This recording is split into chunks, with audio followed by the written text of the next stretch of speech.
আল্লাহর ওলি বসিরহাটের আল্লামা রুহুল আমিন রাহমাতুল্লাহ আলাইহি হুজুর ওই মানুষদের জেলেদেরকে বলেছিল, বাবা আমি রুহুল আমিন আজকে রাত্রে এখানেই যাপন করতে চাই, তোমাদের বন জঙ্গলের হিংস্র জন্তু জানোয়ার আমি তাদের সঙ্গে সাক্ষাৎ করতে চাই।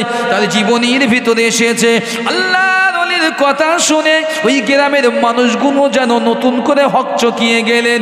কি কথা বলে ফকির সাহেব, আজ পর্যন্ত এখানে কেউ রাত যাপন করেনি, খোলা জায়গায় কারোর সাহস হলো না একটা রাত এখানে কাটিয়ে যাওয়া। আর এই ফকির সাহেব এসেছে, এত বড় স্পর্ধা কোথা থেকে পেল? গ্রামবাসী সকলেই ঘিরে ধরেছে, ও ফকির সাহেব আপনি ঘরেতে ফিরে যান, আপনি বসিরহাট থেকে এসেছেন, আপনি বসিরহাটে ফিরে যান, আপনার জীবন নিয়ে বিবি বাচ্চার কাছে ফিরে যান, রাত যদি এখানে কাটান এই জীবন নিয়ে সকালে আর জিন্দা থাকবে না। আপনাকে টেনে নিয়ে জঙ্গলের হিংস্র জন্তু জানোয়ার সুন্দরবনে রয়্যাল বেঙ্গল টাইগারগুলো আপনাকে ছিঁড়ে ছিঁড়ে কুটি কুটি করে খাবে। ও বসিরহাটের হুজুর, ও বসিরহাটের ফকির সাহেব আপনি ঘরেতে ফিরে যান। আল্লাহর ওলি রুহুল আমিন রাহমাতুল্লাহ আলাইহি বলেছিলেন, ও জেলে মানুষেরা আমি রুহুল আমিন আজকে এখানেই থাকবো, দেখি আমার সঙ্গে তারা কেমন ব্যবহার করে। আপনাদের গ্রামে যদি পুলিশ টহল দেয়, উদাহরণ ধরো কোনো মার্ডার হয়েছে, খুন হয়েছে, পুলিশ টহল দিচ্ছে সব বাড়িতে, আসামি ধরতে হবে। তা কেউ যদি শখে এই পর্যন্ত আসে, এসে মুখ বেড়ে দেখি সব বোনায় চারজন ওখানে দেনকে দিয়েছে, এই দিয়ে এইরাম করে আসবে না পালাবে? জি ব্যাগে যাবে তো, যে গিয়ারে আছে সেই গিয়ার পিছনে ঘুরকে পালাবে। জি তো হুজুর যখন গিয়েছে ওরা বলতে কি সব্যনাশ বলেন দিনি, কেউ থাকে না, এমনি সাধারণত ফাঁকা জায়গা, থাকার কোনো লাইন নেই। আমরা জঙ্গলে বাঘের ভয়তে আমরা ঘর বেঁধে জালের নেট দিয়ে তার পাশে গরান কাঠের বড় বড় কাঠের খুঁটি দিয়ে আমরা থাকি। বলে কি সাহস কি? হুজুর বলছে তোমরা সকলেই শুয়ে পড়ো বাবা, আমি আজকে এখানেই থাকবো। তো ওরা সবাই যুক্তি করলে যে এত বলছি যখন ফকির সাহেবের কোনো কথায় কান দিচ্ছে না, ঠিক আছে থাকুক, এই সকলে ঘরে ঢুকে যা, সন্ধ্যা হয়েছে, যে যার মতো দৈনন্দিনভাবে ঘরে ঢুকে গিয়েছে। একটুখানি রাত বেড়েছে, সন্ধ্যে 8টা বা 9টা বা 10টা, সকলেই ঘরের জানালা খুলে দেখছে সেই ফকির সাহেব টোখানে আছে না বাগলে ফেলে গেছে। কথা বললেন, ফকির সাহেব আছে না টেনে নিয়ে চলে গেছে। আমি গল্প দিচ্ছি না, আমি কিতাব দেখিয়ে দিতে পারি আপনাকে। ওরা সবাই মুখ ফিরিয়ে দেখছে ফকির সাহেব তো আছে, বাঘগুলো অন্যদিকে আর কেউ ঘোরাফেরা করে না, ফকির সাহেব বসে আছে আর বাঘগুলো সামনে সব লাইন দিয়ে বসে আছে। সব করতে আস্তে আস্তে ওপেন দা জানালা, জানালা এখন ওপেন হচ্ছে। ওই অবাক দৃশ্য দেখে ওরা বলতে কি সর্বনাশ, যে বাঘের ভয়তে আমরা বাধাই না, ফকির সাহেব করলোটা কি? সব বাঘ এখন ঘোরাবাধ্য ওখানে বসে আছে। পিছন দিয়ে একজন বলছে এই দেখ, আমার মনে হচ্ছে ফকির সাহেবের ঘিরে ধরে স্যার বাঁচার লাইন নেই, ফকির সাহেবের ঘিরে ধরে স্যার বাঁচার লাইন। চিন্তা ভাবনা করে নিজেরা নিজে চিন্তা না করে এর দিকে তো ওদের যে নিদর্শন লাইট, এই লাইট ওর ঘরে মারে, ওর জানলা ওর ঘরে মারে, মেরে একে এইবারে গলান কাটার লাঠি নিয়ে বলতে চল, যে কটা বাঘ অন্তত ফকির সাহেবটা উদ্ধার করে ঘরে এসে চল বলে সব একসাথে বার হয়েছে বাঘ মারতে। যেই হই চিল্লা মেরে বার হয়েছে, সে রাতুল্লাহ হুজুর হাত সাউন্ড দিয়ে বলছে এই বাবা থেমে যাও, লাঠি নিয়ে এসো না, থেমে যাও। এরাও আল্লাহ সৃষ্টি জীবেরা কাউকে ক্ষতি করতে পারে না, যদি বলেন। আল্লাহ নবীর জীবনের ভিতরে বর্ণনা এসেছে, মুসলমান আল্লাহ নবীর কথাটা যেই না শুনিয়েছে, আল্লাহ নবীর কথাটা যেই না শুনিয়েছে, জঙ্গলের জন্তু জানোয়ার গুলো, সুন্দরবনে রয়্যাল বেঙ্গল টাইগার গুলো আল্লাহ নবীর সামনে মাথাটা নিচু করে দিয়ে বসে গেছেন। ওই জেলে সম্প্রদায়ের মানুষগুলো যখন ঘর থেকে বার হয়ে আসলেন, আল্লাহ নবী তাদেরকে জিজ্ঞাসা করলেন, লাঠিগুলো রেখে দিয়ে এসে তোমরা আমার পিছনে এসে বসে যাও। আল্লাহ কথা শুনে ওই মানুষগুলো অবাক হয়ে গেল, আমরা কি চোখে সত্য দেখি না মিথ্যা দেখি? জীবনে কোনো দিন আজ পর্যন্ত আমাদের এখানে কোনো মানুষকে বাঘের সঙ্গে গল্প করতে দেখলাম না। সকল গ্রামবাসী আল্লাহর ওলি বসিরহাটে আল্লামা হুজুরের পিছনের কাতারে বসে গেলেন। আল্লামা হুজুর ওয়াজ করলেন বাঘদের নিয়ে, ও আল্লাহ পাকের সৃষ্টি জীব ও সুন্দরবনের জানোয়ার জন্তুরা, আমি আল্লামাই রুহুল আমিন বলে গেলাম, আজ থেকে যেন খবরদার খবরদার এই জেলে সম্প্রদায়ের এই গ্রামটায় কোনোদিন তোমরা হামলা করো না। তবে তোমাদেরকে আমি রুহুল আমিন বলে গেলাম, এরা যদি তোমার জঙ্গল পার হয়ে তোমাদের আস্তানায় গিয়ে তোমাদের কোনো ক্ষতি করে তবেই তুমি এদেরকে আহার করতে পারবে, নচেত কখনো তুমি এদের আহারের জন্য এসো না। ও জঙ্গলের বাঘ, আমি রুহুল আমিন, আমি তোমাদেরকে বলে দিলাম, আল্লাহ তোমার রিজিক জঙ্গলেই রেখেছে, তোমার রিজিক কখনোই লোকালয়ে নাই। আর আল্লাহ আমাদের রিজিকটাকে এই নদীর মাছের উপরে রেখেছে, তাই তোমরা এদেরকে মাছ ধরতে দেবে, নিরাপদে থাকবে, কেউ কিছু বলবে না, এরাও তোমাদের কিছু বলবে না। কেউ যখন কারোর জায়গায় চলে যাবে তখন যে যার মতো ব্যবহারটা করতে পারবে। খবরদার তোমরা এই কাজ আর জীবনে কোনো দিন করো না। জোরে বলেন সুবহানাল্লাহ। আল্লামা হুজুরের এই একটাই ফরমান, সকাল যাই নাই হয়েছে, আল্লামা হুজুর ডেকে সকলের সম্মতিক্রমে ওখানে একটা জামা মসজিদ প্রতিষ্ঠা করলেন। একটা ঝুড়ি নিয়ে মাটি আনতে বললেন, ইঁদুরের তোলা কিছু মাটি এনে দাও। আল্লাহর ওলি মাটিগুলো পড়ে ওই জঙ্গলের নদীর খাই দিয়ে মাটিগুলো ছড়াতে ছড়াতে পুরো গ্রামটা ঘিরে দিয়েছেন। আজও পর্যন্ত ওখানের মানুষগুলো বলে, আল্লামা হুজুরের দরবারে সে সাক্ষ্য দিয়েছে, আমাদের গ্রামে আজও পর্যন্ত জিন্দেগিতে কখনো একটা বাঘও প্রবেশ করেননি। জোরে বলেন সুবহানাল্লাহ। পাশের গ্রাম বর্ডার আছে, পাশের গ্রামে বাঘ গিয়ে মানুষ টেনে আনছে, এই গ্রামে পাশ করেনি কখনো। কারণটা কি? আমরা বলি ওদের মানবো না, তো মানবেন তো আপনি মানবেন না, কথা বুঝলেন না? আপনি মানবেন না তো মানবো না, তো কি হয়েছে? আমার কি ফুরফুরার জমিনে শুয়ে আছেন নাজমুস শাহাদাত হুজুর পীর রহমাতুল্লাহ আলাইহি মাদাজ্জাদ ওলি বলা হতো। আমি হুজুরের জীবনীও বার হয়েছে, আমি পড়ছিলাম একটা ছোট্ট অংশ। হুজুর বিহার শরীফে গিয়েছে মাজার জিয়ারাত করতে, উনি রাস্তা দিয়ে ফিরে আসতে একটা কবর দেখতে পেয়েছেন। উনি দেখতে পেলেন কবরে প্রচণ্ড আযাব হচ্ছে, প্রচণ্ড আযাব। আল্লাহর ওলি মানুষ, মাদাজ্জাদ আল্লাহর ওলি, তো দুটো হাত তুলেছে, কাঁদছে, আল্লাহ এই বান্দার কবরে আযাব মাফ করে দাও আল্লাহ, এর কবরে যে পরিমাণ আযাব হচ্ছে আল্লাহ, যদি দুনিয়ার কোনো একজন জীবিত মানুষ দেখতে পেত একটা অংশ, সে আর দুনিয়ায় কোথায় থাকতো না, ছুটে গিয়ে তোমার ঘর মসজিদে ঢুকে যেত। আল্লাহ তুমি মাফ করো। অনেকক্ষণ হুজুর দোয়া করলেন, কবরের আযাব বন্ধ হলো না। এবারে আবার আল্লাহ আলী বললেন, আল্লাহ নিশ্চয় এই বান্দা কোনো এমন কঠিন গুনাহ করেছে, তবে গুনাহ হয়তো জেনেও করেছে কিংবা না জেনে করেছে, তবু আল্লাহ বান্দাকে আপনি আপনার রসুলের ওসিলায় মাফ করে দেন। যদি বলেন সুবহানাল্লাহ। আল্লাহ কবরের আযাব মাফ করে দিলেন, কবরের আযাব মাফ করে দিলেন। হুজুর বলছেন, আমি এত খুশি হলাম, আমি বাড়ি আসতে পারিনি, গাড়িতে আছি, ঘুমিয়ে আছি গাড়িতে, আমি স্বপ্ন দেখছি, আল্লাহর নবী আমার দিদার দিলেন। রসুল বললেন, নাজমুস শাহাদাত, আমি তোমার উপরে এতটাই খুশি রাজি, তোমার কারণে আমার আল্লাহ আমার একজন গুনাহগার উম্মতকে নাজাত দিয়েছেন। যদি বলতে পারেন, আমি আপনি যদি না মানি তাদের কিছু হবে না, কথা বললেন না? আরে আমরা তো আখরি নবীর উম্মত, এখানে যতগুলো জ্ঞানীগুণী বসে আছেন, যে জিজ্ঞাসা করি কয়জন নবীর নাম আপনি জানেন? পড়েন তো 1,24,000, মতান্তে 2,24,000, ঠিক না ভুল? যদি বলি কজন নবীর নাম জানেন, বাবুল্লাহ বাটাঙ্কা বেরিয়ে যাবে, আর বলতে পারবে না। জি 25 জন নবীর নাম বর্জন কোরআন এসছে, তাহলে আর কোনো কী হবে? এমন এমন নবীর কিস্সা আছে, এমন এমন নবীর বিষয় আছে, শুনলে আপনি অবাক হয়ে যাবেন। জিন্দেগিতে শোনেননি জীবনে কখনো, ওলামারা বায়ানই করেন না, আমি তো আমার চোখে পড়ি, তাহলে কী হবে তাদের? সুতরাং সব সামান্য দেখলে ভাববেন না, মনে রাখবেন ভাত কিন্তু একবার দুবার টিপলেই বোঝা যায় হয়েছে কি না। জি হয়েছে কি না। রুটি কিন্তু এক জায়গায় টিপলে বোঝা যায় না, রুটি চারিদিকে না ছ্যাঁকার সময় খুব ভালো করে মায়েরা দেখবেন এরম এরম করে গুরুত্ব দেয়, তাহলে ফুলে ওঠে বেশি করে।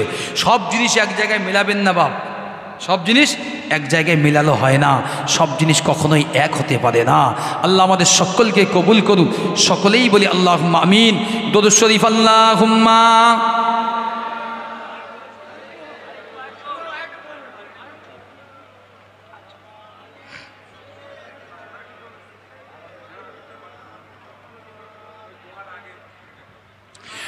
गम के मारो कहा जत रबालों में है, गम के मारो कहा जत रबालों में है, तू अहद तुझ सको ई खुदा कौन है।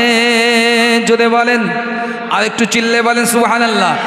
गम के मारो कहाँ जतरा वालों में गए तू अहद तुझसा को ई खुदा कौन है बाग से पेड़ भी और जहाँ कौन है बाग से पेड़ भी और जहाँ कौन है तेरे बंदे का तेरे सिवा कौन है ना तबा जानिए तेरा मखलूक है ना तबा जानिए हम तो नादान है तेरी मखलूक ने हम तो इंसान है अपनी हर एक खता पर पशेमान है अपनी हर एक खता पर पशेमान है तू अहद तुझसा को ही जुदा कौन है गम के मारो कहाँ जत रवालों में गए तू अहद तुझसा को ही खुदा कौन गए सारी मखलूक ता बेहतर है खुदा तू बन गया कुल जगह तूने जब कुन कहा मेरी शहरग से नजदीक तू है खुदा मेरी शहरग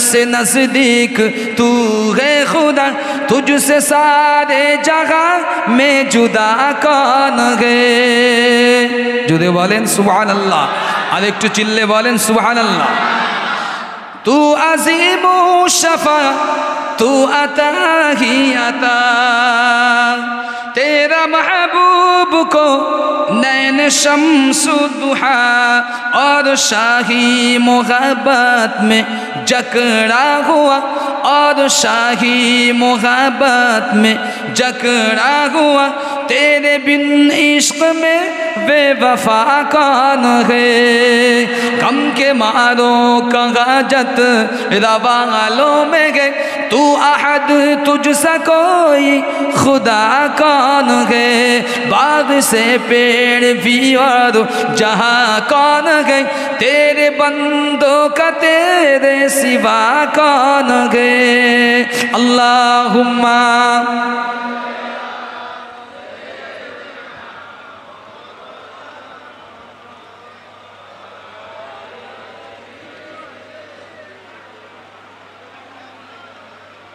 যে কথা বলছিলাম আমি সেই হযরতে আব্দুল্লাহ ইবনে হুযাইফার ওইটা শেষ করি ইনশাআল্লাহ মুখতাসার করব তাবারক নিয়ে আসেন আব্দুল্লাহ ইবনে হুযাইফার কথাটা একটু শেষ করে দেই আপনারা শুনলেন না শোনেন আল্লাহ নবী সাহাবী হযরতে আব্দুল্লাহ ইবনে হুযাইফা বাদশা কায়সারের দরবারে আটক মনে আছে আপনাদের বাদশা খ্রিস্টান হতে বললেন রাজত্ব দেবেন বললেন মানলেন না তো বাদশা ভয় দেখানোর জন্য একটা তেল গরম চিন্তা করলেন তার আগে বললেন শুলিতে চড়াও আল্লাহ নবী সাহাবীকে শুলিতে চড়ানো হলো তীরন্দাজদের নির্দেশ দেওয়া হলো আমি নিচে থেকে ওকে বলবো যে মুসলমান ত্যাগ করবি কি না আর তোমরা উপর থেকে ও যদি না বলে তীর চালাবে তীরগুলো প্রথম যেন মাথায় না লাগে একটাও মাথার উপরে যেন লাগে পরে যখন আবার হুকুম দেব তীর চালাবে মাথার নিচে যেন লাগে পড়ছে না কি বলেন পড়ছে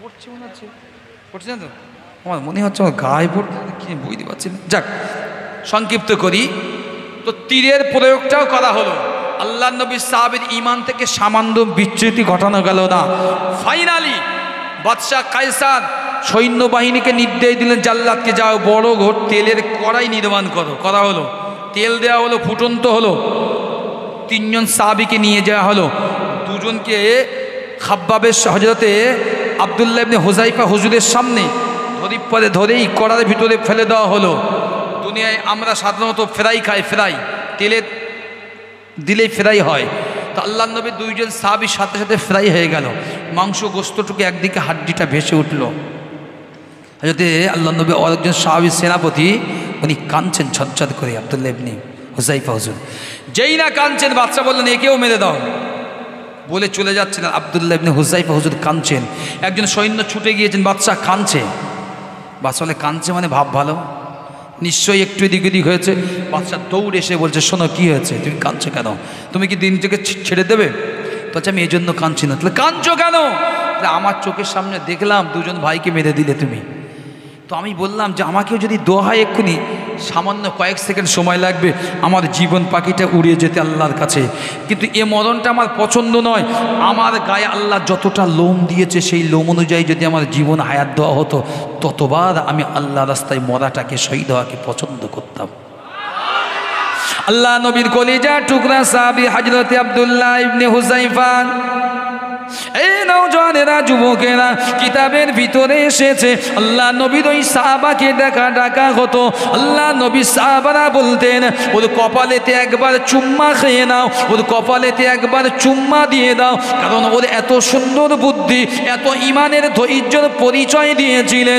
আল্লাহ নবী সাহাবাকে শেষবার জিজ্ঞাসা করা হলো, বাদশা কায়সার জিজ্ঞাসা করলেন, ও নবী পাকের সাহাবী, তুমি এমন কেন মরণের সময় কাঁদো? আমি তো মউতের নির্দেশ দিয়ে দিয়েছি। আল্লাহ নবীর কলিজার টুকরা সাহাবী হযরত আব্দুল্লাহ ইবনে হুযায়ফা রাদিয়াল্লাহু তাআলা আনহু হুজুর বলেছিলেন, ও বাদশা কায়সার, আমি মরণের জন্য কাঁদি না, আমি শুধু এতটুকুর জন্য বড় আফসোস করি, তুমি আমাকে কয়েক সেকেন্ড সময় লাগাবে, তেলে দেওয়ার সাথে সাথেই মারা যাব, কিন্তু আমার ইচ্ছা আমি হুযায়ফা, আল্লাহ আমার গায়ে যতটা পশম দিয়েছে ওই পশম পরিমাণ যদি এতবার আল্লাহ আমাকে আবার জীবন দিতেন, আবারও মৃত্যু দিতেন, এমন যদি হায়াত আল্লাহ আমাকে দিয়ে দিতেন, ও বাদশা কায়সার, তুমি এতটুকু জেনে রেখে দাও, আমি আব্দুল্লাহ ইবনে হুযায়ফা এতবার আল্লাহ রাস্তায় যদি জীবনটা দিতে পারতাম তবে আমার জীবনটা বড় ধন্য হয়ে যেত। রসুলের খিদমাত যদি করতে পারতাম, ইসলামের যদি খিদমাত করতে পারতাম, এজন্যই বড় আফসোস হয়ে যায়, আমার জীবনটা বড় সংক্ষিপ্ত হয়ে গেল। ও বাদশা কায়সার, আমি তোমার মরণের বিন্দু মাত্র ভয়েতে, মরণের খবতে আমি চোখের থেকে অশ্রু ঝরাই না। আল্লাহ নবী সাহাবার ঈমান দীপ্ত কথা শুনে বাদশা কায়সার সঙ্গে সঙ্গে জানিয়ে দেয়, ও আমার সৈন্য বাহিনীরা, আল্লাহ নবীর যেসব সাহাবারা বন্দী আছে সকলকে আব্দুল্লাহ ইবনে হুযায়ফার সাথে সসম্মানে মুক্তি দিয়ে মদিনার জমিনে পাঠিয়ে দেন। জোরে বলেন সুবহানাল্লাহ। এই বুদ্ধির প্রশংসা ইমানের দাবি রাখে। আমাদের ইমানে এতটাই ঠুনকো, সামান্য একলা একলা রাস্তা দিয়ে যখন যাই, একলা যাবেন রাস্তা দিয়ে, রাত তখন 12টা বা 2টো, যদি কারেন্ট চলে যায়, বিদ্যুৎ অফ হয়, আর পিছনে যদি একটা পাতাও ঝরে পড়ে না, তাড়াতাড়ি পিছন তাকায়, সব প্রনাশ করেছে, মনে হয় গন্ডগোল কিছু, আল্লাহ তাড়াতাড়ি মোবাইলে লাইট জ্বালায়। ঠিক বলছি না? জি জি। তো যাক, আমি আর বেশি লম্বা চড়ার দিকে যাব না, সময় অনেকটাই হয়েছে, পরিস্থিতি অনেক জায়গায় ছিল না, বক্তব্যের পয়েন্ট আমার আলাদা ছিল, পরিস্থিতির চাপ আমাকে বা পরিস্থিতি আমাকে অন্য জায়গায় অন্যভাবে আমি পরিবেশন করলাম। আল্লাহ যদি কখনো সময় হয় আনেন, যদি নসিবে রাখেন, অন্যভাবে আমি কোরআন দিয়ে, আমি ইচ্ছা ছিল তাফসীর করব, পরিস্থিতি ওই দিক থেকে আমার অন্যদিক ঘুরিয়ে দিয়েছে, আল্লাহ বাড়ি বর্ষণও দিয়েছে, এই জন্য আমি আর ওদিকে যাইনি। মানুষ তো বসে থাকা অধৈর্যের সময় হয়, সে সময় অনুযায়ী আমি যতটুকু পেরেছি বললাম আপনাদেরকে। শুধু এতটুকু লাস্ট একটা কথা বলে যাই, শুরুয়াতে বলেছি, আল্লাহ কোরআন বলেছে, ওয়ালা তাকতুল আনফুসাকুম, তোমরা নিজেরা নিজেদেরকে হত্যা করো না। এর মানে হলো নিজেরা, এই যে শরীরটা দেখতে পাচ্ছেন, এই শরীরটাও কিন্তু আল্লাহ পাকের বড় নিয়ামত আমাদের উপরে, এর চাইতে বড় নিয়ামত আর কিছু হতে পারে না। একটাই ভিতরে ডাউন খেয়ে দেখেন, কিডনি, লিভার, হার্ট, কোনো একটা ডাউন দেন, ছুটতে হবে এক্ষুনি আরজি কর, পিজি, ঠিক না ভুল? একটা যদি কিছু হয় আপনাকে ছুটতে হবে রোজ। তাই যে শরীর সুস্থ অবস্থায় আছে, এটা আল্লাহর নিয়ামত। তাই শরীরটার উপরে যত্ন রাখার জন্য যে সমস্ত আমার সমাজের ভাইয়েরা মদ, গাঁজা, তাড়ি বা এই জাতীয় বিড়ি, সিগারেট, এই জাতীয় জিনিস খান, আল্লাহর রাস্তায় ছেড়ে দেন, ছেড়ে দেন। হুক্কা বিনাশ বলে একটা কিতাব আছে, কি বললাম? হুক্কা বিনাশ কিতাবের নাম। এই হুক্কা বিনাশ কিতাবে লেখা আছে, যারা গাঁজা বা বিড়ি খায় এদের 3টে করে ফায়দা আছে। এই কথা শুনে যেন বলেন না, কী সব বোনাই হুজুর, তাহলে আমরা তো লাভ করেছি। হ্যাঁ, এই বিড়ি খোঁজ বলতেছে হুজুর লাভ, বলেন বলেন, কত লোক বলতেছে বলেন হুজুর বলেন। জি, যারা বিড়ি খায়, সিগারেট খায়, গাঁজা খায়, এদের 3টে লাভ। মোট 6টা লাভের কথা বলা হয়েছে, আমি 3টে বললাম, তার 3টে গোপন দেখতে পরে নাই বল, মানে 3টে কি? এদের জীবনের রাস্তায় কুকুর কামড়ায় না, দেখবেন ভালো লোক যাচ্ছে রাস্তাতে, কুকুর তেড়ে আসতেছে, ইয়ে যাচ্ছে খেয়ে এইদিকে দিক করতে করতে, কিচ্ছু বলে না। 1 2 নম্বর, এর ঘরে জীবনে চোর ঢোকে না, এত কাশি হয়, এত কাশি হয়, এর ঘরে চোর ঢোকে না, সাথে বিড়ি খায় তো খক খক সারাদিন। আর 3 নম্বর, চিন্তার কোনো কারণ নেই, বেশি দিন হসপিটালে ভর্তি থাকতে হয় না, তার আগে আল্লাহ টিকিট কেটে দেয় ওপরে। মুসালাম আল্লাহ পাকের নবী, নবী আদম আলাইহিমুসসালাম আল্লাহ পাকের জান্নাত থেকে যখন বিতাড়িত হয়ে চলে আসেন, এ নওজওয়ানেরা, যুবকেরা, আল্লাহ পাকের নবী জান্নাতের চৌকাঠ থেকে একটি পা বাইরে দিয়েছে। আল্লাহ নবীর মনে পড়ে গেল, আল্লাহ পাকের দরবারে আমি নবী আদম কিছু চাওয়ারও তো রয়ে গেল। আল্লাহ পাকের নবী পুনরায় আবার জান্নাতে চলে গেলেন, আল্লাহ পাকের দরবারে গিয়ে হাজির হয়ে গেলেন। ও রব্বুল আলামিন, আল্লাহ আমি তো আপনার আদম, আল্লাহ আপনার সৃষ্টি জীবের ভিতরে প্রথম সৃষ্টি মানুষ। ও রব্বুল আলামিন, আল্লাহ আমি আদম, আমার জন্মস্থান হলো, আমার বাপের ভিটে হলো জান্নাত। ঠিক বললো না ভুল বললাম? আমার পৈতৃক ভিটে হলো জান্নাত, এখানেই আমার জন্ম হয়েছে। সৃষ্টি করেছেন তখন জন্ম হয়েছে আমার তো অন্য জায়গায় কেউ কিছু নেই, ছিল না। আল্লাহ আমার জন্মস্থান বাপের ভিটে বলেন আর মায়ের ভিটে বলেন এই জায়গায়, আমি তো চলে যাব, কিছু একটা দেন না আল্লাহ। আল্লাহ বলছেন কি চাও? আল্লাহ এমন একটা জিনিস দেন যে জিনিসটা নিয়ে দুনিয়ার জমিনে বাকি জিন্দগিটা আমি নবী আদম খুশিতে খুশিতে যেন কাটাতে পারি। যদি বলেন সুবহানাল্লাহ। আল্লাহ নবী আদম আল্লাহ পাকের দরবারে আরজি জানালেন। আল্লাহ রাব্বুল আলামিন তার কালামুল্লাহ শরীফের ভিতরে জানিয়েছেন, ওয়াইদ ক্বালা রাব্বুকা লিল মালাইকাতি ইন্নী জাইলুন ফিল আরদি খলিফা। আল্লাহ একজন খলিফা প্রতিনিধি এই দুনিয়ার জমিনে পাঠাতে চেয়েছেন।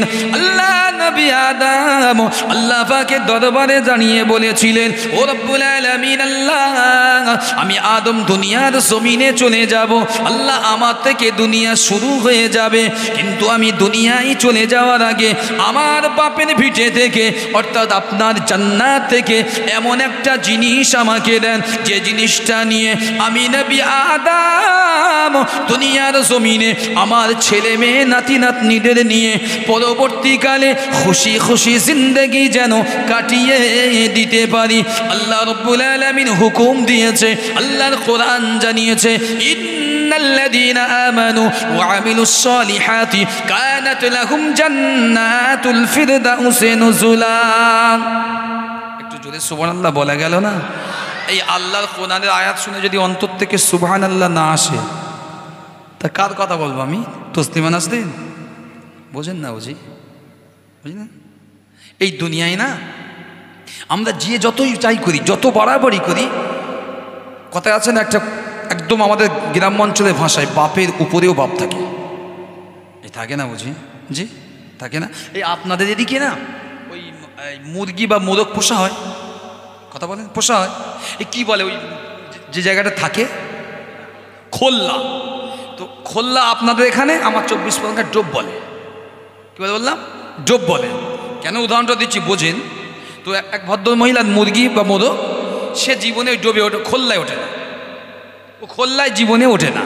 তা বাড়ি মালিক ওর আশা ছেড়ে দিয়েছে যে যে কদিন বেঁচে থাকে থাকবে, না হলে শেয়াল খাবে ওরে। খোল্লায় যখন ওঠে না, তো আশেপাশে গাছ থাকলেও গাছের মাথায় উঠে বসে থাকে, ভালো করে বুঝবেন। তো একদিন এই আপনাদের মহল্লার শিয়াল বাবাজি সারা গ্রাম তন্ন তন্ন করে খুঁজেছে, কোথায় একটু রুজি পায়নি খাওয়ার। খুব মনটা খারাপ। আল্লাহ আপনি তো বলেছেন কোনো সৃষ্টিজীবকে আপনি না খাইয়ে দুনিয়ার জমিনে ঘুম পাড়ান না। এই ঘুমটাও আল্লাহ রহমতের একটা চাদর। কিসের চাদর বললাম? আল্লাহর রহমতের একটা চাদর আল্লাহ ঢেকে দেন। এই জন্য আমাদের চোখে ঘুম আসে না, তো আসতো না।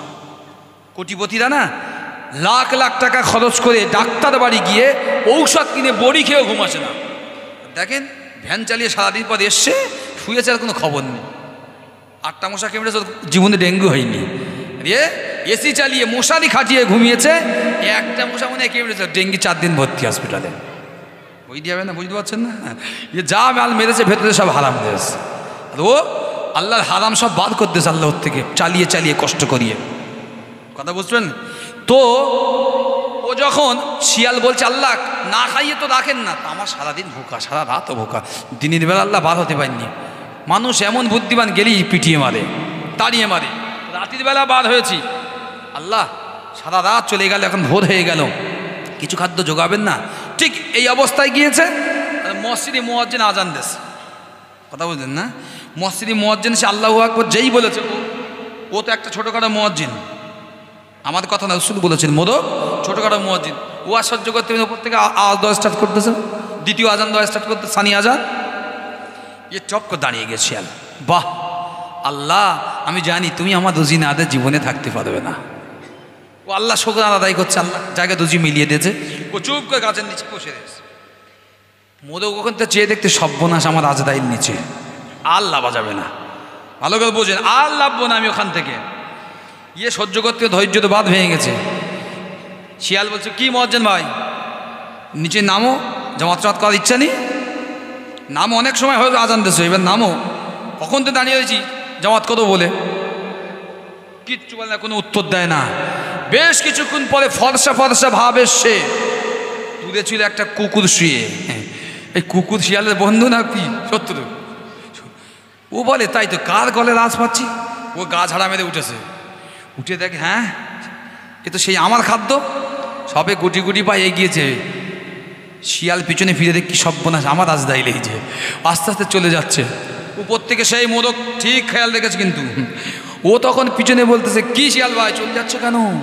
দাঁড়াও, তুমি আমার ইমাম মুয়াজ্জিন, ইমাম সাহেব, তুমি চলে গেলে হবে? আমি লাভিনি যে একলা একামত কাকে নিয়ে দেবো? পিছনে একজন মুক্তাদি আসছে, একটু ধৈর্য ধরো, একসাথে জামাত করবেন। ও তখন ভদ্রলোক তো বুদ্ধি বেশি শিয়ালের, ও তখন বলছে, না ভাই অজুটা ভেঙে গেলে, এতক্ষণ বললো তুমি আসলে না, এখন অজুটা যেই নষ্ট হয়েছে আর তোমার ইচ্ছা হয়েছে এখানে আসা কথা। ভাই আমি আপনাদেরকে বোঝাতে চাচ্ছি, খারাপভাবে নেবেন না। আমার অ্যাবিলিটি নেই বলে আমাকে আপনি যা ইচ্ছা বলবেন তা নয়, বরং যার যা অ্যাবিলিটি, যার যা কোয়ালিটি, সেই অ্যাবিলিটি অনুযায়ী কথা বলা উচিত। আমি কখনোই পারবো না অক্সফোর্ড ইউনিভার্সিটির কোনো প্রফেসর নিয়ে এখানে বক্তব্য দেওয়ার আওকাত আমার নেই, কথা বলতে পারলেন না।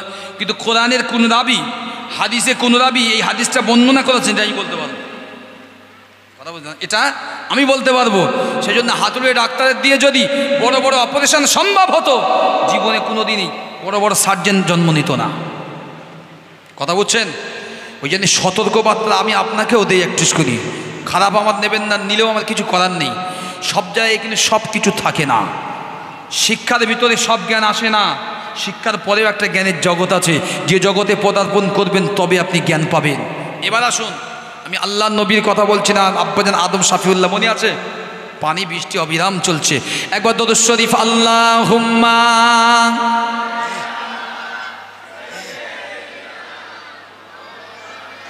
আল্লাহ আল্লাহ।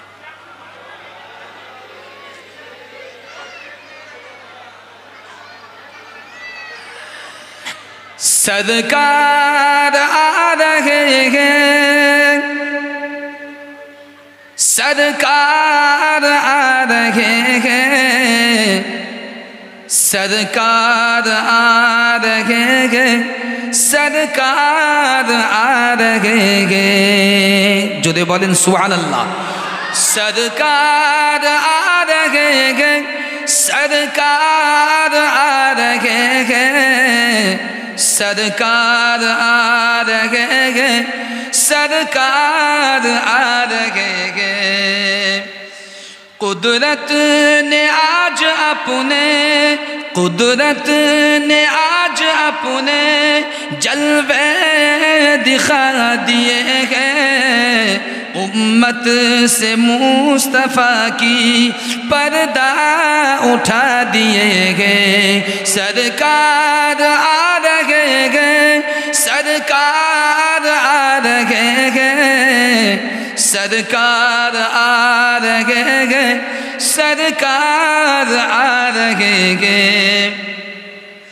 जब उनका नाम लेकर मजलूम कोई रोया, जब उनका नाम लेकर मजलूम कोई रोया, रहमत उछल उठी गए, रहमत उछल उठी गए, माफ होने गए खता है, सरकार आ रहे गे, सरकार आ रहे गे, सरकार आ रहे गे, सरकार आ रहे गे, सरकार आ रहे गे, सरकार आ रहे गे। बेकस नवाज उनका पैदा हुआ न होगा, बेकस नवासा उनका पैदा हुआ न होगा, बिछड़े मिला दिया है, बिछड़े मिला दिया है, उजड़े बसा दिए गए, सरकार आ रहे हैं, सरकार आ रहे गे, सरकार आ रहे गे, सरकार आ रहे गे, उम्मत की खातिर सरकार आ रहे गे। अल्लाहुम्मा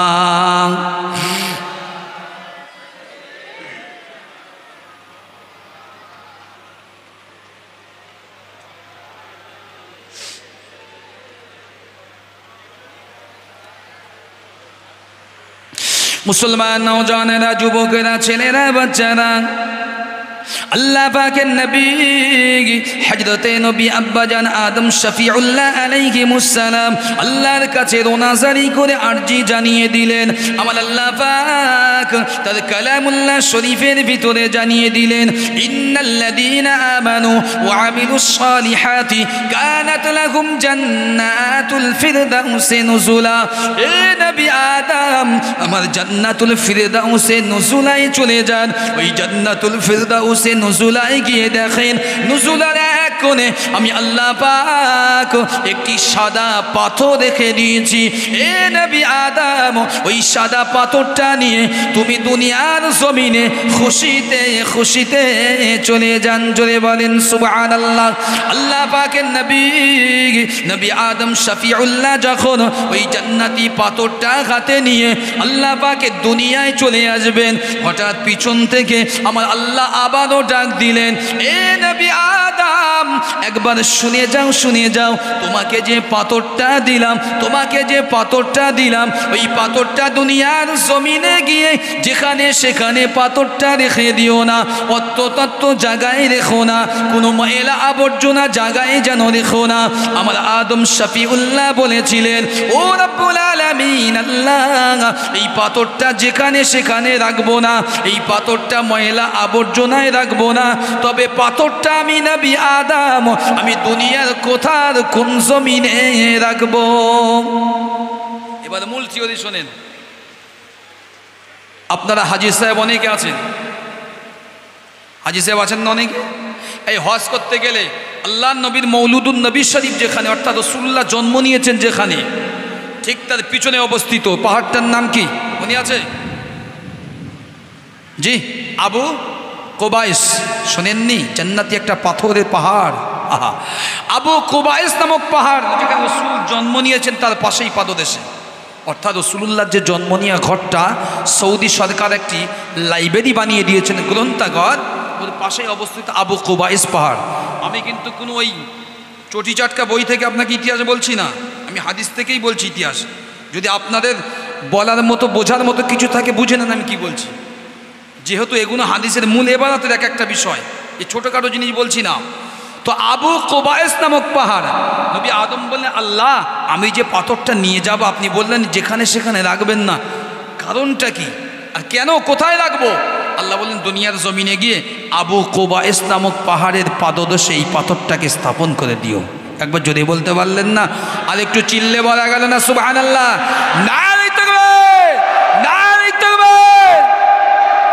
আমরা হজ করতে যাই বড় আশা নিয়ে, হাজরে আসওয়াদ চুম্মা দেই, দেই না বাবু? চিন্তা করেন ছোট্ট একটি ব্রেন দিয়ে, যে নবী আসবেন দুনিয়ার শুরু থেকে আদম শফিউল্লাহকে পাঠানো হচ্ছে দুনিয়ায়, দুনিয়ার জমিনটাকে উর্বর তৈরির জন্য। নবী এখনো আসেননি, তারপরে নবী সবার শেষে আছেন। নাহানুল আখিরুন আস-সাবিকুনা ইলা ইয়াউমিল কিয়ামাহ। রাসূল বললেন আল্লাহ আমাকে সবার পূর্বে সৃষ্টি করেছে, কিন্তু দুনিয়ার জমিনে আমাকে সবার শেষে পাঠানো হবে। এটা হাদিস। কি ওয়াজ করব, এই অবস্থাটা এই পর্যায়ে প্রচুর। আপনার যত পারেন সরে আসেন, যত পারেন সরে আসেন, সরে আসেন। একটু কলমা জিকির করেন, কলমা লা ইলাহা ইল্লাল্লাহ, লা ইলাহা, লা ইলাহা ইল্লাল্লাহ মুহাম্মাদুর রাসূলুল্লাহ। সকলেই ভিতরে চলে আসেন, ভিজবেন না। আমি জানি কষ্ট হচ্ছে ভাই, আগেই বলেছি, অনেকক্ষণই বলেছিলাম, বলি ভাই আমি একটু সংক্ষিপ্ত বক্তব্য দেবো, বেশি দেবো না, একটু আগে আরেকটুকুনি সময় একটু আমাকে দেওয়া হোক। আমি জানি, বলেছি বারবার, কমিটিকে আমি বলেছি ওখানে, ভাই আল্লাহ যদি চাই হয়তো প্রবল বৃষ্টিই হবে। আমাকে বলছে হুজুর ঢাকা আছে সুন্দর করে। আমি বললাম ভাই এ ঢাকার কাজ না, আল্লাহ যখন দেবে দুনিয়ার ঢাকার কোনো কাজ না। কথা বুঝলেন না? আমার আপনার ঢাকার, আল্লাহ বলছে আমি দেবো আসসামা, আসমান থেকে আমি জমিনের উপরে বারিশ করব, বর্ষণ করব, তুই ঢেকবি। তাহলে তো অনেক কিছুই হয়ে যেত। দুনিয়ার জমিনে ঢাকার কোনো লাইন নাই, আল্লাহ ছাদ দিয়েছে। আল্লাহ বলেছেন তো সূরা রহমান, আমি শুধু আপনাদেরকে পাঠ করেছিলাম। আল্লাহ বললেন ওয়াসসামা রাফাআহা ওয়া ওয়াদাআল মিজান। একবার চেয়ে দেখ উপর দিকে, খুঁটোবিহীন আসমানকে রাখিছি আমি আল্লাহ। এটা ইনসাফের জন্য আল্লাহ বললেন, শুধু তাফসীরের মত ইনসাফ। বান্দা তুই ইনসাফ কর দাঁড়িপাল্লার সঙ্গে, জন্য আসমানটাকে আল্লাহ দেখিয়ে দিলেন। দেখ বিনা খুঁটিতে দেখ, আমেরিকায় গিয়েও দেখবি একই আসমান, নিচু নেই উঁচু নেই। এই হাওড়া ডিস্ট্রিক্টে এসে একই দেখবি, বোম্বাই গিয়ে সাগরের নিচে দেখলেও একই দেখবি। কম বেশি কোথায় তুই পাবিনি। আমি আল্লাহ আমার সৃষ্টি জগতে খোঁজ পাবি না, যদি বলেন সুবহানাল্লাহ। কিন্তু কিছু করার নেই, যেহেতু আল্লাহ দিচ্ছেন পানি, আমি তো আপনাদের বা আপনারাও কিছু করার নেই। হয়তো অযোগ্য হচ্ছে আপনাদের, প্রয়োজন নেই। যাক, আমি বেশি সংক্ষিপ্ত, আমি লম্বা চওড়া করবো না, সংক্ষিপ্ত আকারে নিয়ে আসি, প্রয়োজন নেই। ছোট্ট করে বলে দেই, আব্বাজান আদম শাফিউল্লাহকে পাথর দিয়ে পাঠানোর মূল কারণ হচ্ছে আল্লাহ রাব্বুল আলামিন বললেন, হে আমার নবী আদম, আমি একটা সময় আমি আল্লাহ রাব্বুল আলামিন মক্কার জমিনে আমার হাবিবে পিয়ারাকে পাঠাবো। চিহ্ন শরীফ হলো খানায়ে কাবা, অপোজিটে থাকবে আবু কুবাইস পাহাড়, এর মধ্যবর্তী পদদেশে আমি আল্লাহ আমার আখিরিন নবীকে ওখানেই পাঠাবো। যদি বলেন সুবহানাল্লাহ। সৃষ্টির শুরু হয়েছে আদম দিয়ে, ওখান থেকে রসুলকে পাঠাবেন শুরুয়াত আগে থেকে আমার আল্লাহ করে রেখে দিয়েছে। আমি আপনি হতভাগা যে নবী রসুল চিনতে পারেনি, এতটুকু আমাদের কোনো দাম নাই। এই জন্যই রসুলকে চিনতে পারিনি এখনো। রসুলটা কি? যে যা পাচ্ছে রসুলের নামে কটূক্তি করে যাচ্ছে, যে যা পাচ্ছে শান ঘটিয়ে যাচ্ছে। রসুলের শান শুনবেন, রসুলের শান শুনলে আপনার জীবন ঠান্ডা হয়ে যাবে। আল্লাহ নবী সাহাবারা শুধু রসুল্লাহর একটা জবানের কথার জন্য মুখ পানে তাকিয়ে থাকতেন। আমরা বলি সাহাবা আজমাইনা রসুলকে প্রশ্ন করতেন না, এটা হলো আমাদের শানে গোস্তাকি বলি আমি। সাহাবা আজমাইনা আল্লাহ রসুলের কাছে জানতে চাইতেন। প্রশ্ন আর জানা দুটো আসমান জমিন ডিফারেন্স আছে, রাগ করবেন না। কথা বললেন না বুঝি? শিক্ষকের কাছে প্রশ্ন নাই, জানা হয়, পরীক্ষায় দেওয়া হয় প্রশ্ন। কি বলছি বোঝেন? শিক্ষকের কাছে জানতে হয়, স্যার ওস্তাদ হুজুর এই জিনিসটা কেমন হবে একটু বলে দেন। এটা হচ্ছে জানা। বছরের শেষে টোটাল একবার পরীক্ষা হবে, মূল পরীক্ষা, এটা হচ্ছে প্রশ্ন।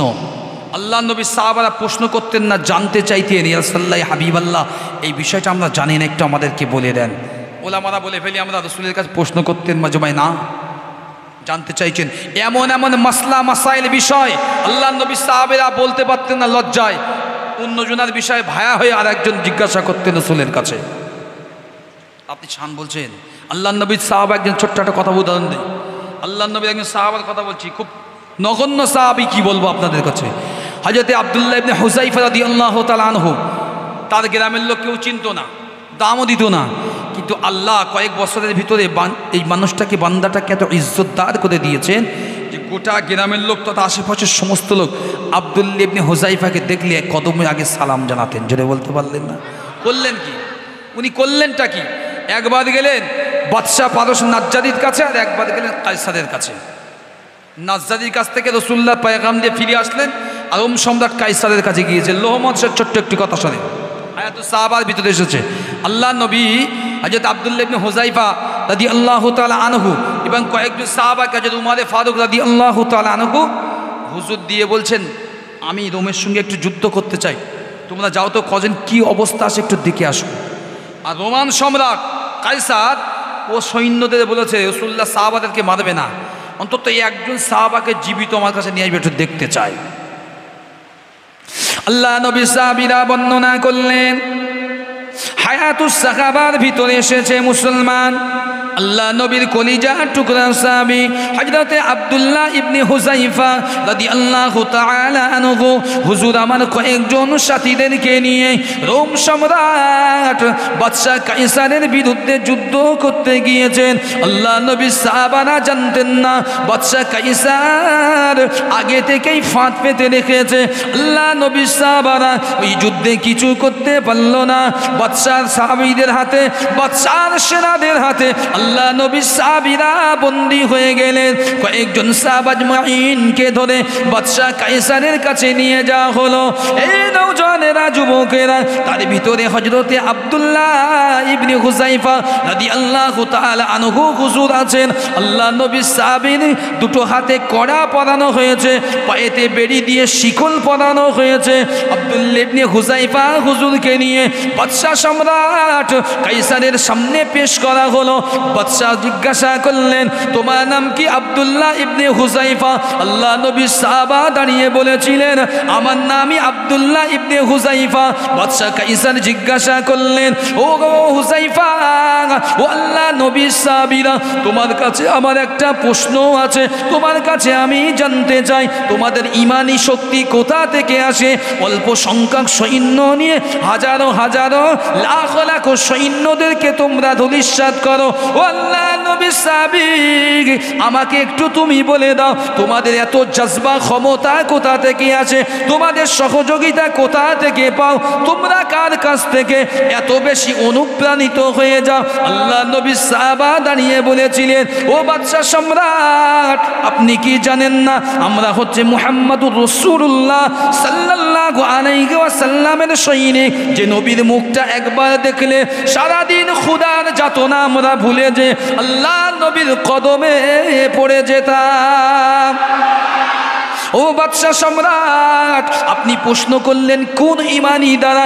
আমরা তো আল্লাহর উপরে ঈমান এনেছি যে আল্লাহ পাক আমাদেরকে বদরে সহযোগিতা করেছে, মক্কায় সহযোগিতা করেছে, মদিনার জমিনে সহযোগিতা করেছে, তামাম পৃথিবীর জমিনে ইসলাম প্রচারের জন্য আমার আল্লাহ সবথেকে বেশি বিজয় দিয়েছেন। জোরে বলুন সুবহানাল্লাহ। আমরা তো সেই আল্লাহ সহযোগিতা আশা করি, সেই ঈমানদার। বাদশা এবার বলছে, তোমাকে খোলা প্রস্তাব দিচ্ছি। অনেক কথা বললাম, খোলা প্রস্তাব কি? তুমি খ্রিস্টান হয়ে যাও, তোমার দিন থেকে তুমি বিচ্যুত হও। সাহাবা আজমাইনের মুখ মোবারকটা লাল হয়ে গেল। বলে কি বেঈমান, আমি নবীর সৈনিক আর আমাকে বলছে খ্রিস্টান হয়ে যেতে? নিজের হাত ছিল, হাত শিকলে বাঁধা বেড়িতে, হাত দুটো ঝেঁঝিয়ে উঠেছে। বলছি যদি হাত দুটো আমার খোলা থাকতো তা তোর মতন বাদশাকে আমি দেখিয়ে দিতাম। এই এতটুকু প্রস্তাব আমার কাছে দেওয়ার মতো সাহস তো রাখতাম না। ইমানের জাজবা দেখেন, কলিজা দেখেন। আমরা তো রাস্তাতে গেলে যদি চেকিং হয় অনেক সময় টুপি খুললে পকেটে রাখি যাতে বুঝতে না পারে হাম মুসলমান হে, উদার কামাল ইদার হে। কথা বলুন না? আমার 24 পরগনার একটা জায়গা আছে, আপনারা শুনেছেন, গাইঘাটা। যে শোনেননি, গাইঘাটার লাইন বলা হয়। একদম দত্তপুকুর থেকে নিয়ে এক চেটিয়া বাঙাল ভাইদের বাস, খারাপ ভাববেন না। এমন হয়েছে মুসলমান অনেক সময় এই জায়গায় এসে পাঞ্জাবি খুললে এমনি প্যান্ট শার্ট পরে বাড়ি এসে। কেন বলেননি? ভয় তো অবশ্যই। গত বছরে ওদের একটা কোনো ধার্মিক মেলায় একজন মুসলমান দোকান দিয়েছিল, দোকান, যদিও মুসলমানের জন্য ওটা জায়েজ ছিল না, শরিয়াতের ফতোয়া, জায়েজ নয়, যেহেতু দিয়ে ফেলেছে যখন, তো দিয়েছে। এই অপরাধে চাঁদা চাওয়ার একটা জায়গা অপরাধ হয়েছে। আদতে ওটা নয়, আদতে এখানে মুসলমান জাতিগত একটা বিদ্বেষ, তো মানুষটাকে পিটিয়েই মেরে দিল। কথা বলি না, খুব ডেঞ্জার এলাকা। তো যাক, আমি অনেক মুসলমানের আমি গল্প শুনেছি, বলে হুজুর জানেন না কি করব, পাঞ্জাবি খুলে নিয়ে শুধু গেঞ্জি পরে হেঁটে হেঁটে যেন বুঝতে না পারে। এমনও বলছে মাঝে মাঝে গানও করতে করতে আসতেছি, যে ধরতে না পারে যে আমি এদিকে আছি আর কি লাইনে, আমি ওই লাইনের মাল এই লাইন নিয়েছি, বুঝতে যা না পারে। ভাই বলে জীবন বাঁচানি ফরজ। জি না, ও জায়গাটায় ওই ফতোয়া প্রযোজ্য প্রয়োগ হয় না। ও জায়গায় আপনার ইমানের জজবার পরীক্ষা ছিল, আপনার ইমানি সাহসের পরীক্ষা ছিল, ইমান কতটা দুর্বল আর ইমান কতটা সবল ওর পরীক্ষা ছিল। যদি না থাকতো আল্লাহর কোরআনের আয়াত কখনোই আসতো না, ওয়াজাহাকাল বাতিল ইন্নাল বাতিলা কানা যাহুকা। ইমান আর যদি কোনো বাতিলের সঙ্গে ইমানের টক্কর হয়, জানবেন সেদিন ইমানই জয়ী হবে। ইমানের সঙ্গে বাতিলের যেদিন টক্কর না হবে, আপনি কখনোই স্যাটিসফাই হতে পারবেন না যে আপনার ইমান সঠিক আছে কি না। কথা বললেন না? আপনার যদি পাথরে একটা পা আপনার কেটে যায়, যদি কেটে যায়, আপনার সুগার আছে কি না আপনি বুঝতে পারবেন, ডাক্তার বলে দেবে আপনাকে। ঘা যদি সারে সুগার নেই, ঘা যদি না সারে ডায়াবেটিস আছে। ঠিক না ভুল বলছি? আর থিওরিগুলো বুঝে নেন, বেশি যাব না। মানে হচ্ছে যা ওয়াজ করার মধ্যে পরিস্থিতি, আপনার যথেষ্ট পরিমাণ ভালো মানুষ আমার মনে হয় শ্রোতা হিসাবে, আমার খুব ভালোও লাগছে, কিন্তু প্রয়োজন আমার বিপরীত দিকে কথা বলছে। মন খুলে একটু ওয়াজ করার খুব ইচ্ছা ছিল, সময়টা একটু 1 ঘন্টা এদিকে হওয়ার জন্য অনেকটাই পিছিয়ে গেলাম। যেহেতু আপনাদের সম্মানিত ইমাম সাহেব হুজুর উঠেছিলেন, তিনিও খুব সুন্দর কথা। এখানে পানি আসছে দেখেন দিন, ভিজে যাচ্ছে আমি। এমনি চেয়ার আছে, এমনি চেয়ার, এমনি চেয়ার একটা দেন, এমনি একটা চেয়ার তুলে দেন।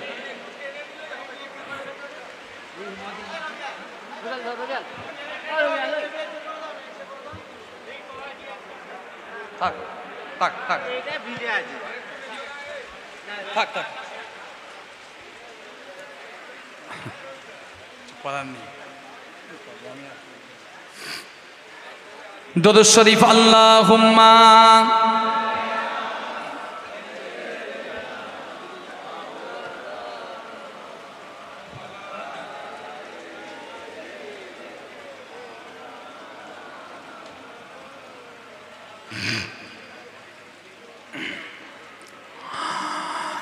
ऐ मदीने की साहिल खुदा के लिए, ऐ मदीने की साहिल खुदा के लिए, दास्ता मिसफर मुझको यूं ना सुना।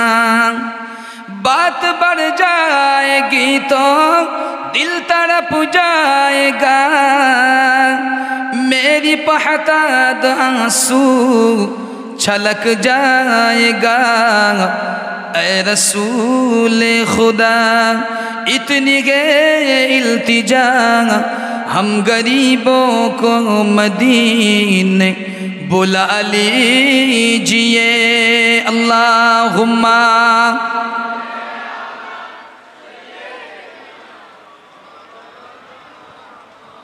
ওয়ালা আলে।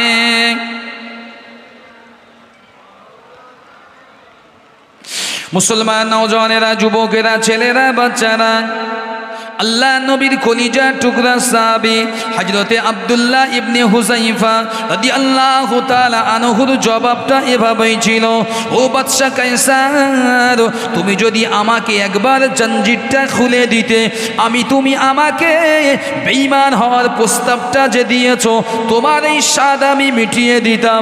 কিতাবের বর্ণনা এসেছে, হায়াতুস সাহাবার ভিতরে লেখা আছে, আল্লাহ নবীর সাহাবী হযরতে আব্দুল্লাহ ইবনে হুযাইফা রাদিয়াল্লাহু তাআলা আনহুকে এবার ধরে নিয়ে যাওয়া হলো।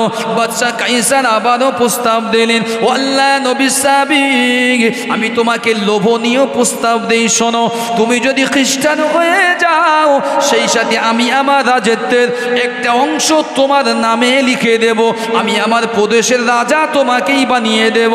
আল্লাহ নবী সাহাবী আবারও নিজে রেগে গেলেন, আবারও নতুন করে নিজের হাতের জঞ্জিরটা তুলে ধরলেন। ও বাদশা কায়সার, এমন হাজার দুনিয়া যদি আমি আল্লাহ নবী সাহাবী, আমি আব্দুল্লাহ ইবনে হুযাইফা, আমার কদমে তুমি লুটিয়ে দাও, আমার হাজার দুনিয়া যদি এই কদমে লুটিয়ে দাও, তবে আমি রাসূলুল্লাহর এই নগণ্য গোলাম বলে দিলাম, তোমার মতো বাদশাহিত্ব আমাদের পিছনে থাক, আমার রাসূলুল্লাহর কলমা এই জবান থেকে কখনোই ভুলবো না, আল্লাহর দিনটাকে আমি হুযাইফা ছাড়বো না। জোরে বলেন সুবহানাল্লাহ, আরো চিল্লে বলেন সুবহানাল্লাহ।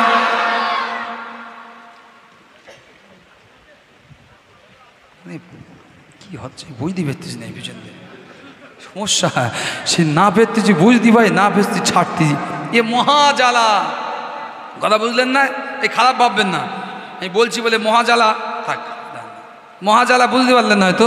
এই এখানে 60-70 বছরের চাচা আছেন তো, এই আমার কথা যেন বলছি বলেন যে বেয়াদবি দেবেন না, যে আমার জন্যই বলেছে, কথা বুঝলেন, যে আমার জন্যই বলেছে। এই যে বিড়ি খায় না, কোনো কিছু বললি হট করে তার লাগে, বুঝছেন আমার দিকে দিয়ে বলতেছে, পাতা কত ঠিক ওর দিকেই লাগে, অহংকারী অহংকারের দিকেই লাগে, তাকব্বরি যে খাটায় তার দিকে লাগে, যে যখন বসে মনে করেন আমারটাই ভালো, তো সব ভালো। আচ্ছা বলেন দিদি, যারা দুনিয়ার জমিনে রাজত্ব করে গেল, আল্লাহ যাদেরকে কবুল করলেন, তারা কখনো খারাপ হতে পারে? এক ভদ্রলোক কোরআনের তফসির করছে বাংলাদেশে, আলা ইন্না আউলিয়া আল্লাহ, তফসির করতে করতে আউলিয়া শব্দ এসছে, আউলিয়া শব্দের বহু বচন, আউলিয়া মানে কি হয়? বন্ধু। কি বললাম? বন্ধু। এখন থুরুলি আপনাকে বুঝিয়ে দিয়ে শব্দটা, কারণ আলেম অনেক আছে কারসাজি শব্দের দ্বারাই হয়, আপনি বুঝতে পারবেন না। আউলিয়া মানে বন্ধু, বন্ধু ভালো হতে পারে খারাপ হতে পারে, ঠিক না বল? বন্ধু আপনার ভালো হতে পারে, বন্ধু আবার ভালো হতে পারে। এমন বন্ধু হতে পারে আপনাকে জান্নাতের পথে নিয়ে আসতে পারে, এমন বন্ধু হতে পারে আপনাকে ধরিয়ে জাহান্নামে ফেলে দিতে পারে, নেই? তাহলে আউলিয়ার বহু বচনটা শব্দ যখন তুমি করবে তফসির, তাহলে ভালো বন্ধুটা রাখো, এটা তোমার রাখা উচিত জ্ঞানে। তুমি বন্ধু মানে মন্দটা নিয়ে যদি মানুষের সামনে ব্যাখ্যা করে দেয় যে বন্ধু মন্দ, এটা খারাপ, এটাকে ঠিক হবে না? দুটোকে যদি বুঝিয়ে বলি বন্ধু মানে ভালো এবং মন্দ, ভালোটাকে যদি চুজ করতে পারো, নিতে পারো, তোমার আখেরাত ভালো হবে। মন্দকে যদি না বদ দাও, তাহলে তোমার আখেরাত আরও ভালো হবে। মন্দ কখনো খারাপ করতে পারবে না, এটা হিসাবের জিনিস।